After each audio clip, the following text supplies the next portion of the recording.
Very much for your patience. Thanks for taking the time to be here. And we wanted to give you a briefing, an update on our mid-year crime stats. As Chief Gascón promised, we would keep you informed on a consistent basis our progress to reach our very ambitious goals that the Chief set out with his command staff and members of the Police Commission present a number of months ago. Let me go back and create a little quick context.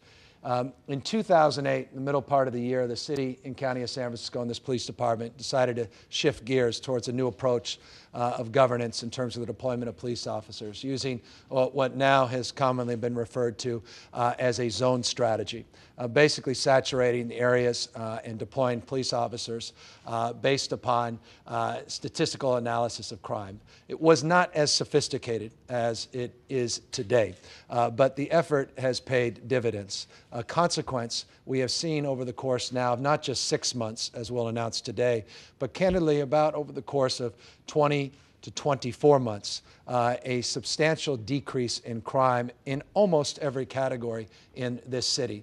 1 year does not necessarily make a trend, but 2 years begins to associate itself with a trend. And so without getting ahead of ourselves, without over-promising, I don't want to leave you, though, with a sense that this news is new news or good news that may not continue in terms of its pace and its trend line. I want to acknowledge as well that the zone strategy was just recently recognized by the Department of Justice as one of the best practices in the United States. We received this award for outstanding local police department involvement, presented to the city and county of San Francisco just recently.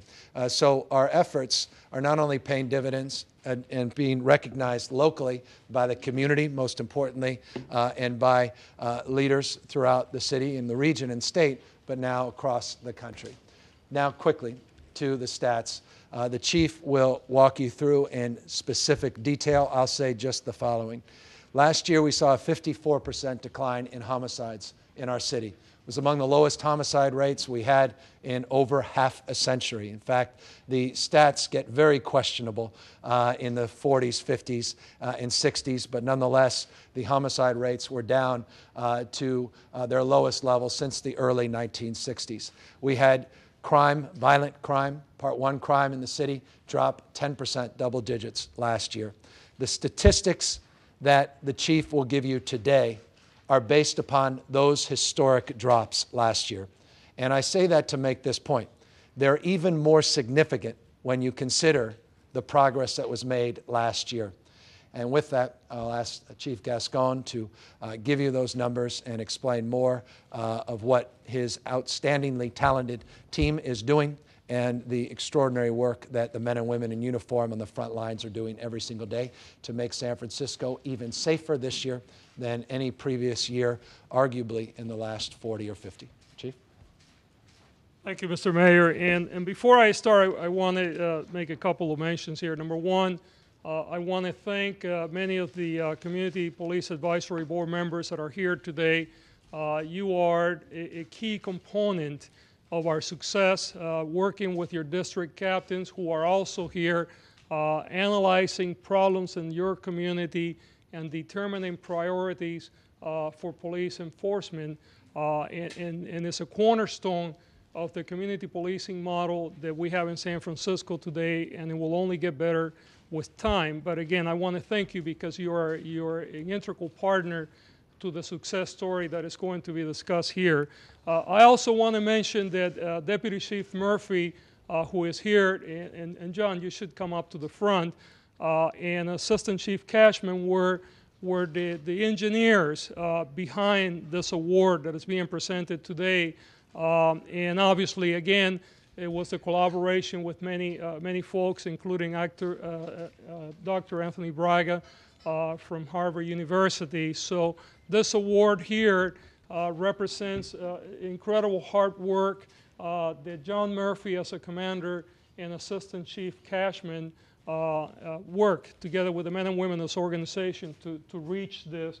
And John, my congratulations to you and also to the men and women of the organization that are responsible for this.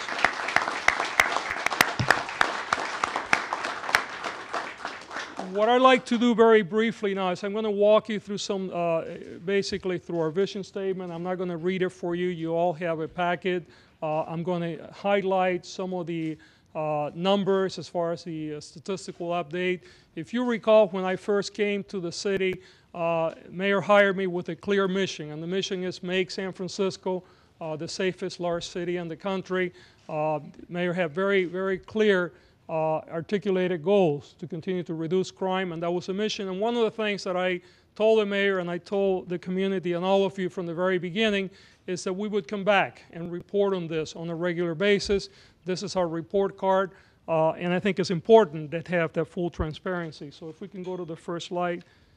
Very quickly, that really talks about community policing as the essence of everything that we do, is focusing what we have and working with the people in this community, our partners, in order to achieve this.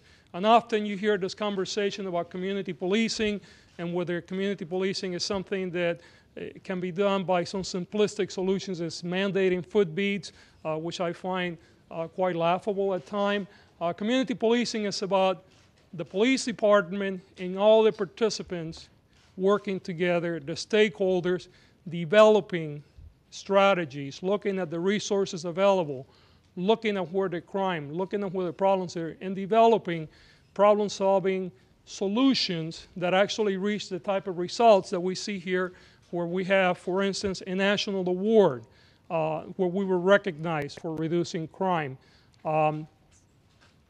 The things that we're doing here are the direct product of working with the stakeholders, working with our community police advisory boards, our new evolving and developing community forums, and many other folks around the city and county of San Francisco, and that is what community policing is all about.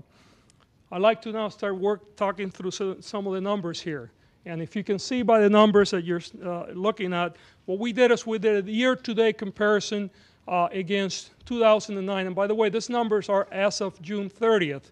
Actually, if you were to take it to today, the numbers are even better than this because we have been able to reduce crime even further in the last few weeks.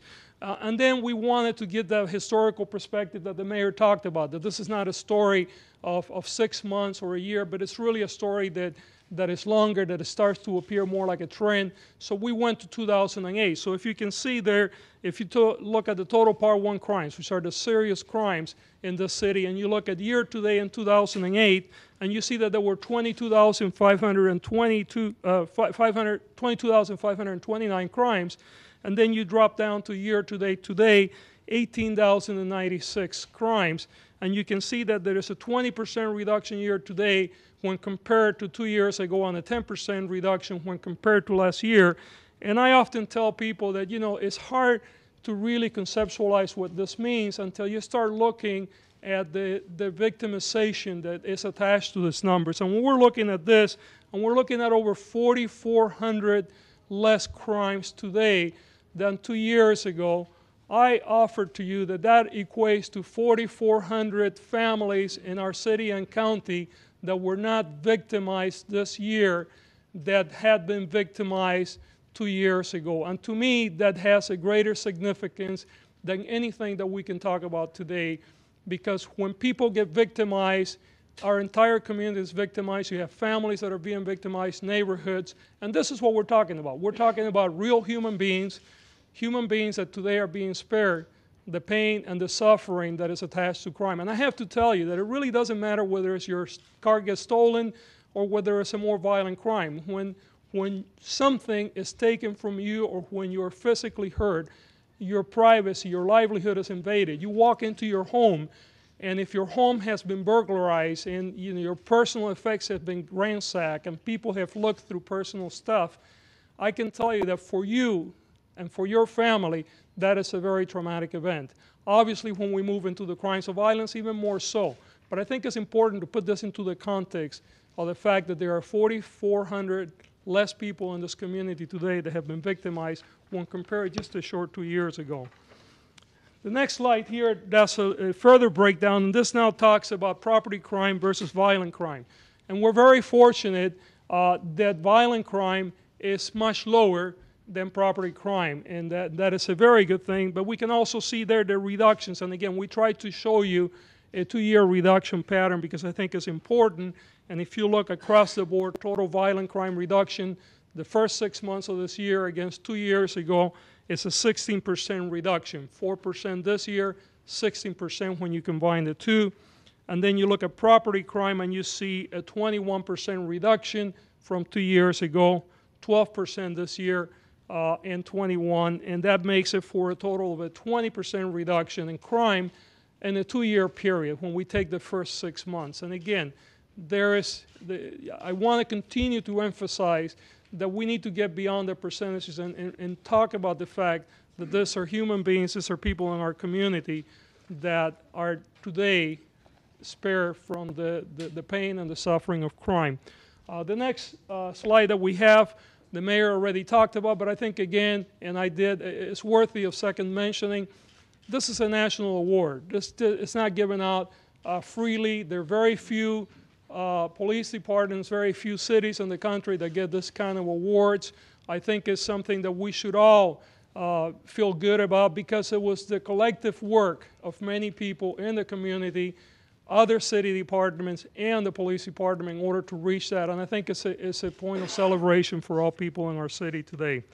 And with that, I conclude our formal statements, and now we open it up for questions for myself or the mayor.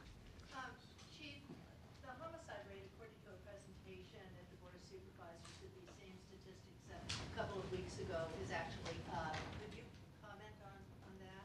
Yeah, actually that's wrong. And again, I don't want to make a big deal of this because it's very fluid. What about the first 6 months? The first 6 months of the year, we were up, I believe, by 1 homicide. Today, we are down by 1. I don't want us to get hung up on these numbers because obviously they're very fluid. Year to date, we've had 26 homicides. Last year today, we had 27. But, unfortunately, the nature of the beast is we could walk out of here today and there could be another homicide. The greater point to be made here, and it's a point that the mayor made, is that we had a 55% reduction last year. And we have not only maintained that reduction, but we seem to be gaining on it. The fact is that proportionally our homicide rate today is down to the levels that we had not seen since about 1961. I think that is the story. Whether the numbers go up or down within a week or a few days, it's a very unreliable number, I would say. Can I just ask you one other question? Why do you feel that mandating foot patrols is laughable? I think it's laughable because it's a direction of applying resources in a vacuum without looking at what the resource allocation at the time is. It gets into the things that we do on a daily basis when we try to assess what is the best thing to do with our resources. And I'll give you a perfect example. Several weeks ago, I guess a couple of months ago, we saw an increase in crime in a couple of areas in our city, primarily in the Bayview and the Ingleside district, where we saw primarily elderly Chinese victims, or persons being victimized by young men around the Muni and some of the corridors in that area. Because I have the freedom today to use my professional know-how and move resources as I need to, we went out and we took 32 people from around the city and we put them on footbeats in these areas for a period of 2 months until we could come up with a more sustainable solution. And the more sustainable solution is that at the direction of the mayor, we're working with Mr. Ed Lee, and we have come up with funding now to have community, civilian escort services that we're going to be training later on this month in order to now come up with a more sustainable solution. If I am mandated to put footbeats in every community at the same level or at any level, I may not have the freedom to be able to move people around and deal with an immediate need. Barbara, this is serious business. And these guys are out of their league. This is serious business. A couple things. If they want to do it, legislate it. But they don't have the courage to legislate it because they know it's bad legislation. So they want to do is pass the buck and put it on the ballot and have the voters do something by misleading them and suggesting it's a solution to a problem. It's a solution, however, in search of a problem. This chief has delivered results, not rhetoric. These crime stats bear evidence to that. If the supervisors wanted to submit their names in the hat for police chief, they could have done that. They didn't. They're out of their league. It's naive legislation, and it's very damaging legislation. It's pure politics. And so we've got to stop this in the tracks. People need to call it what it is. And I'm here obviously not mincing words because this is serious time, serious business. We need serious leadership, and we've got that. And Chief Gascón and his command staff that are doing their jobs. Let them continue to do their jobs. Let's not have politicians decide foot patrol operations and community policing strategies. Let's have the professionals do that work. Just what about them putting the supply provision in? That underscores the political nature of this, the political grandstanding, and the perversity of this effort. It has nothing to do with the merits. Now it's pure politics. You talk about the challenges going forward. We saw, I think, 3 robberies with knives yesterday, 2 with guns, a shooting in the Bayview. What else is going to be done to help those figures go down? Well, you know, and this is obviously is daily things that we do. Assistant Chief Goldown and the rest of the command staff, many of the captains that are here in the room today, we go through this stuff on a daily basis, and we try to assess, number one, what occurred, and number two, more important, why did it occur, and what can we do to prevent it? And quite frankly, the other part that we don't get to see because it's very hard to prove a negative is that when there are no shootings and there are no stabbings, we're still doing this every day to try to avoid having a shooting or having a stabbing. So this is a daily staple for us, and we're increasingly getting better at it. The quality of the information that we have today is better. I have to tell you that the command staff that we have leading our districts today, in my personal humble opinion, is not only very dedicated, but probably one of the more sophisticated group of police professionals that I've ever seen. And this is an organization that live on a daily basis by what can we do to avoid the next event. We did it with the trials when we had the issue of the verdict coming up on the bar trial. You know, we just didn't come up one day and woke up in the morning and say, hey, we want to deploy a bunch of cops out there. We started work in the community, 8-10 weeks ago, created centers for people to come in and speak their mind, work very clearly with other agencies around the area, trying to avoid problems in the city, and we're ready to react when a neighboring city had a problem. Again, policing is not only reactive, and sometimes we have to be reactive, but the best policing and the most elegant type of policing is when you do not have a crime occur. It is the absence of crime that is the best indicator of good police performance. So how are you proactive if you're not community policing, if you're not working How are we areas? I'm sorry? How can you be proactive if you're not deploying police officers in specific areas where footbridge patrols would actually be a deterrent to the type of crimes that people are complaining about right now? Well, actually, you're making the wrong assumption. Not only do we deploy people in the areas where we believe that we can have the greatest impact, we go a larger step further. We meet with our communities at the district level on a regular basis, try to assess what are the needs that that community have, look at the resources that we have available, and then we deploy and we apply strategies based on that partnership. Footbeats are one tool. It is not the only tool, and I think it's extremely simplistic to say that footbeats equate to community policing. There were footbeats 100 years ago in some neighborhoods that I would dare anyone say that that was community policing. There were footbeats 20 years ago when I started in this business, and I would dare to anyone to say that what we were doing was community policing. And to say that simply by walking around the neighborhood and getting to know immersion on a first-name basis that is community policing is an extremely simplistic view of community policing. Community policing is a much broader concept. Now, can footbeats enhance community policing when it's done right? Absolutely so. And today, by the way, We have more officers walking footbeats in the city of San Francisco than we have had in many years. And that accounting for the lower crime rates? It is a tool. It is a tool, just like it is talking to neighbors and trying to anticipate what might happen in the neighborhood, just like it is having patrol, high visibility patrol in some areas, just like it is improving our technology so we can get better at predicting crime. It is simply a tool. Chief, there's been 12 armed robberies since Tuesday. Things that are happening all over the city, different spots, and at this point, it seems that all suspects are different people. Should residents be nervous because, where you're walking, it seems like you might get, might get jacked? Look, there have been approximately 1,600 robberies in the city in the first 6 months, okay? But that still represents a 4% reduction from last year, and last year was a very good year. We have a city where on any given day, there's 1.2, 1.3 million people interacting in a 49 square mile area.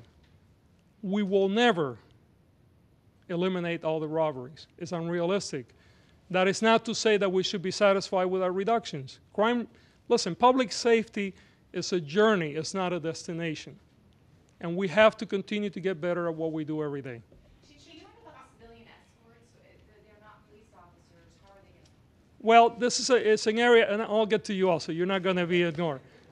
This is an area that we're working on the blueprint of it, but the goal is that community members will be able to seek out a civilian escort that will be trained by us. It's very community-based.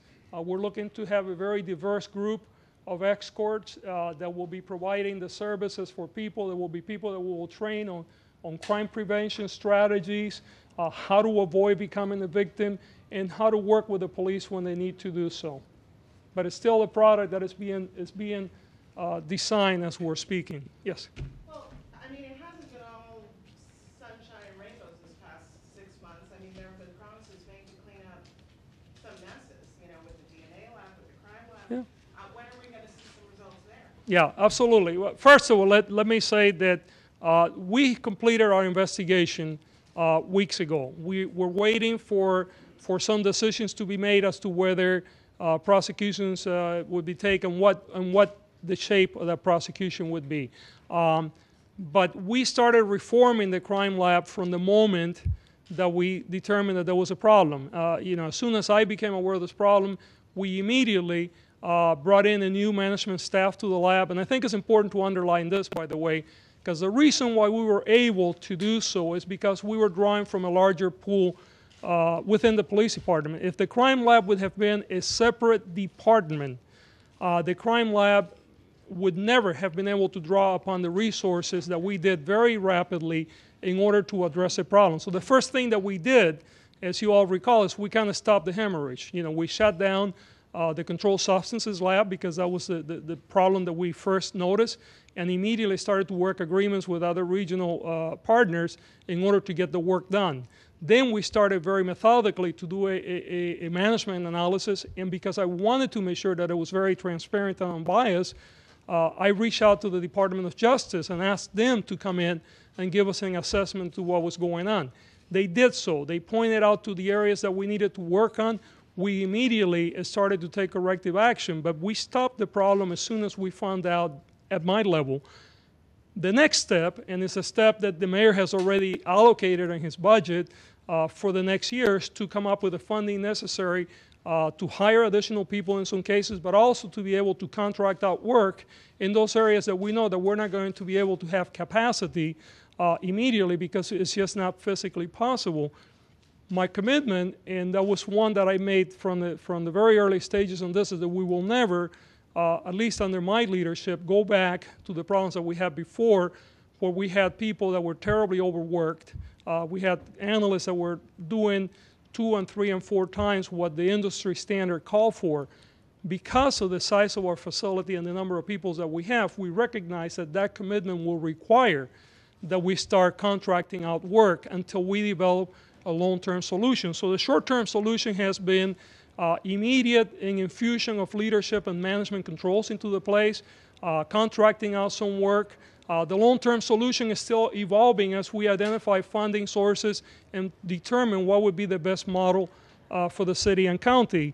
But again, most of this would not have occurred if the lab was an independent department on their own. Quite frankly, I would question whether the lab as an independent department would have even had the courage to come out and openly say what went wrong. You know, problems with crime labs are going on all around this country. It is a fast-moving part of the industry. It's complicated. I would offer to you that the San Francisco Police Department is probably one of the few agencies that, on our own, without anybody prompting us, we came out publicly and blew the doors open and exposed our own problems. This was not the product of investigative reporting. This was not the product of anybody anywhere else. It was the product of us understanding that we had a problem and very quickly open it up. Yes. Our neighboring city, Oakland, is laying off 80 police officers. Can you talk a little bit about our budget outlook for the police? Well, I can tell you one thing. This is a very sad moment for policing in the region, and we have to understand that public safety in the Bay Area is so intertwined that a reduction in public safety resources in Oakland could have and it will have an impact in San Francisco. We work together very closely, and I think it's very, very important to recognize just how closely, how tightly we all depend on one another. Perfect example was during the post-verdict events, many agencies, including the police department in San Francisco, sent people to Oakland. The other part of it is we are going through tough budgetary times, but the mayor was able to put together a budget, and I believe that the board will approve, that have pretty much left intact the way the San Francisco Police Department is today. So we're very hopeful and very grateful that I think that the process will be okay for us. I mean, it's important to underscore in San Francisco, we're not eliminating any police officers. And it's important to underscore the chief's point, and that's the point of interdependence, that there's no divorce here, that we're all in this together and we're completely tied to one another. You look at the crime stats over the last number of years, and I've been to more crime scenes than anyone should in a lifetime over the course of the last 6-7 years as mayor. How many of the victims were not from San Francisco and how many of the suspects were not from San Francisco?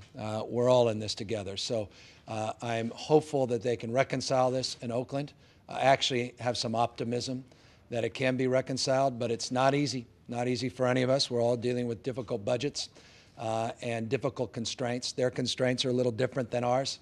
We were able to keep, again, our police officers out on the streets and keep the ranks whole and keep our fire stations open and our firefighters whole. Oakland's got a different set of challenges, but this is a real concern to all of us, and we want to be there to be supportive. And I think what you're seeing now more than ever is a stronger collaborative between OPD and SFPD because of Chief Gascón's leadership, new chief in Oakland, and we want to continue that collaborative. Mayor, if there is not going to be any academy classes in the coming year, won't that inevitably lead to fewer police officers by years? Well, we've got some ideas, and we've got some staffing models and commitment to get us to where we need to go. I'm intimately familiar with the minimum staffing that was established by the voters of 1971. I'm intimately familiar because I'm the only mayor in history that actually reached that threshold, even though it was for a brief moment.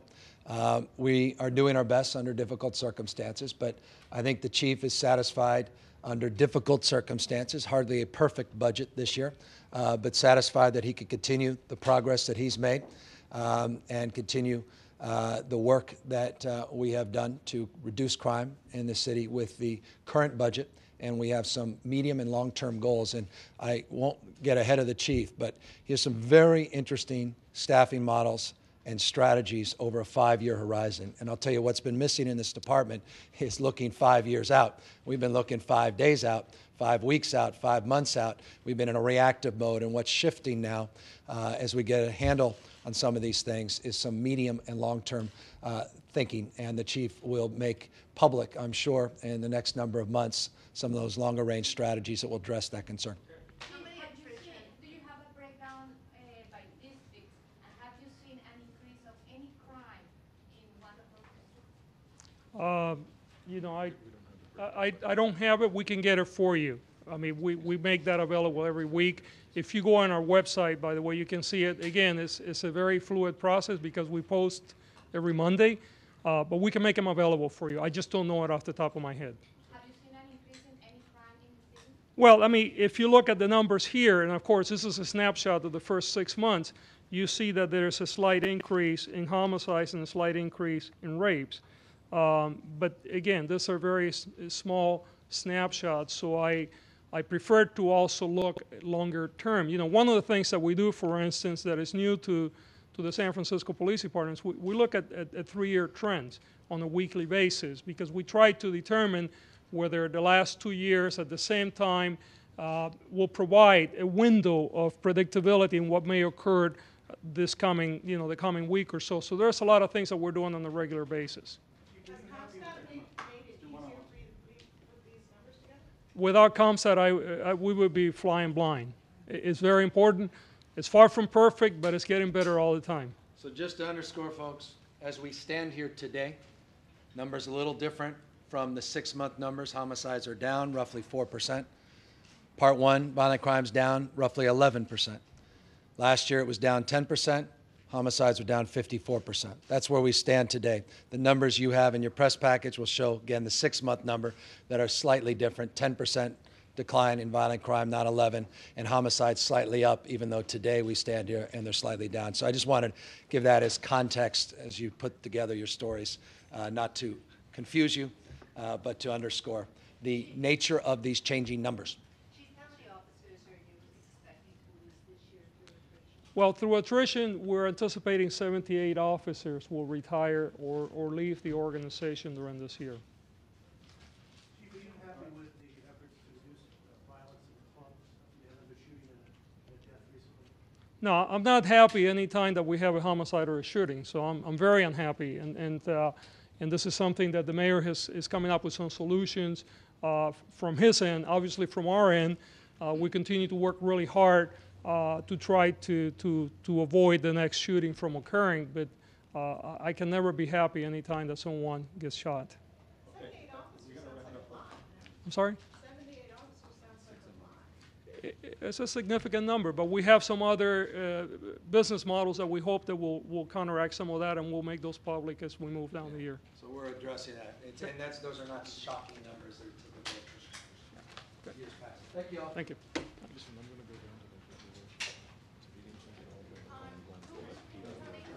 That's great. Thanks, Jeff. I'm going back to the office.